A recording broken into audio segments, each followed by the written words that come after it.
The traitors have been picked, but one potential faithful exits early. While I was in the same vicinity within the Traitors verse looking at Australia Season 2, I thought I would delve into the first season of New Zealand's version of The Traitors. This has already done well enough to be renewed for a second season, and the list of other countries wanting to air it is increasing. With a price pot with up to 70,000 New Zealand dollars up for grabs, this version is a mix of celebrities and the general public. Some of us are well known and some of us are not well known, and it's really interesting to know what that's going to do going into the game. Some of them being well acquainted with each other. It will be interesting to see if any of the existing relationships end up being a help or a hindrance to not only their gameplay, but the viewers' enjoyment of the show. I've worked with Lauren from Dancing with the Stars before. I did the audience warm-up for that. She used to give me a lift home. Yeah, I know a few of the people here, and it's wonderful to see them and to work with them or against them. It probably will make it trickier for the people that know each other.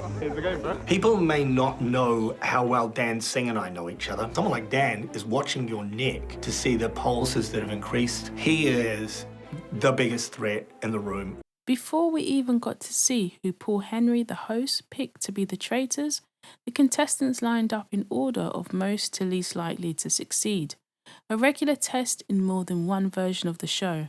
While no one was eliminated based on where they stood, there was a different spin on the first exit. Paul tempting both halves of the line with $10,000 of silver on a plinth to run to, with the first person reaching it winning the money.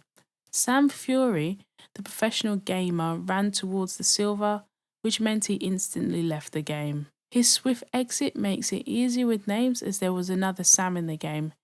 Interestingly enough, Sam Fury had put himself in the most likely to succeed half of the line. Can't blame the lad for taking the guaranteed pot. We have Dan, Lauren, and Matt picked as the traitors. I like how they were given a secret task before meeting, though the task itself wasn't very interesting.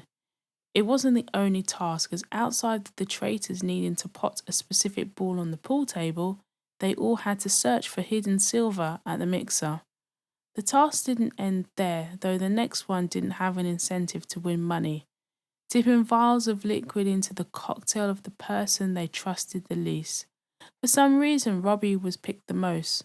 Trying to have some fun with it by tipping her own vial into her cocktail, it must have been a bit disheartening and bewildering for that to happen. Robbie's too drunk to murder comment didn't really help her case. Sorted out who you're murdering tonight? No, I plan on being too drunk to murder anyone.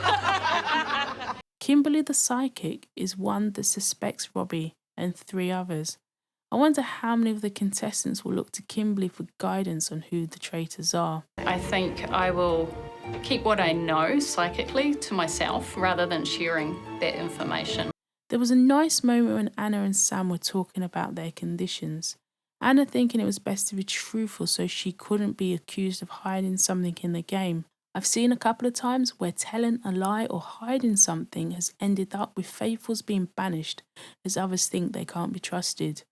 Brooke, Dylan or Kimberly are candidates for murder. I wonder if Kimberly saw this coming. With no banishment in this episode, I look forward to seeing things play out in the next episode and to get a read on everyone. For more talk about the traitors, click on the recommended video or click on the playlist. Until next time.